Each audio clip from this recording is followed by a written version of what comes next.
When I was a kid, I used to love watching Saturday morning cartoons. I lived for them. When the original few Nicktoons started appearing, I quickly fell in love with them and decided that I, someday, wanted to work for Nickelodeon. In early 2002, I got my wish. I applied for and got a job there at the studio as a janitor. Okay, so it's not quite what I wanted it, but I planned to get a more involved job later. And in the meantime, I considered it quite a treat just to be there. One day, I was told to replace a dying light in the vault. This got me extremely fired up. I would finally get a sneak peek at all of those unaired shows. As it turns out, the vault was a little more than a room with some shelves. More like a walk-in closet. The shelves held rows of film reels, labeled with the names for various shows and movies that, for whatever reason, were never aired. Most were unfinished. Some weren't considered funny or entertaining enough to be shown.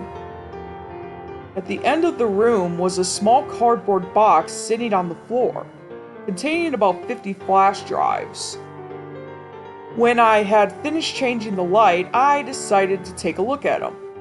They were all white and labeled with black Sharpie. I had flipped through about 10, and of those I had found, 2 of them interest me. The first was something called Crybaby Lane. The other was titled Rugrats Dill. I had never heard of the first, but I loved the Rugrats, so I slipped it into my pocket and decided to take it home with me that night. I'd return it in the morning and nobody would know. As soon as I got home, I plugged the drive into a USB port and opened it. As I expected it contained a .avi file. I double-clicked, and the show began. Unlike other episodes, it was a cold opening. Surprisingly, it was animated in the same style as the first movie, very high quality for the show. Oddly, the house seemed darker than it should have been. The windows were boarded up, and there seemed to be a layer of dust over everything. Tommy was sitting in his high chair, and his head was resting on the tray. He looked up slightly, and his eyes were horribly sunken in. His stomach was swollen, and he was dangerously emaciated. Poor Tommy hadn't eaten in days. Just when I thought it couldn't get any worse, the scene switched to the living room. There was this weird-looking image displayed just before the switch, which I print-screened, and you're looking at it now. Dee Dee was sitting in a rocking chair, cradling a bundle. She seemed to be singing a soft lullaby between sobs. The camera turned to reveal what she was holding. A shriveled-up Horrocrine fetus with a white crust around its mouth. Dee Dee was holding an empty bottle to its mouth and continuing to sing that lullaby. It went to the normal credits at that point, though the text was in Cyrillic and I couldn't read it. The song was also slowed down a bit. The next day, I took the thing back and never brought it up to any of the staff.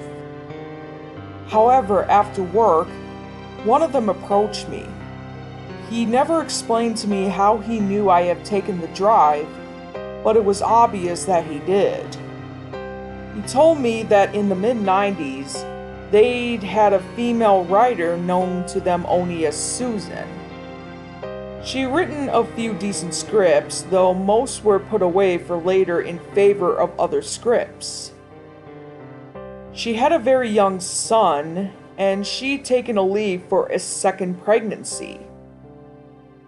However, it was stillborn. The resulting trauma destroyed her relationship with her husband, who left her.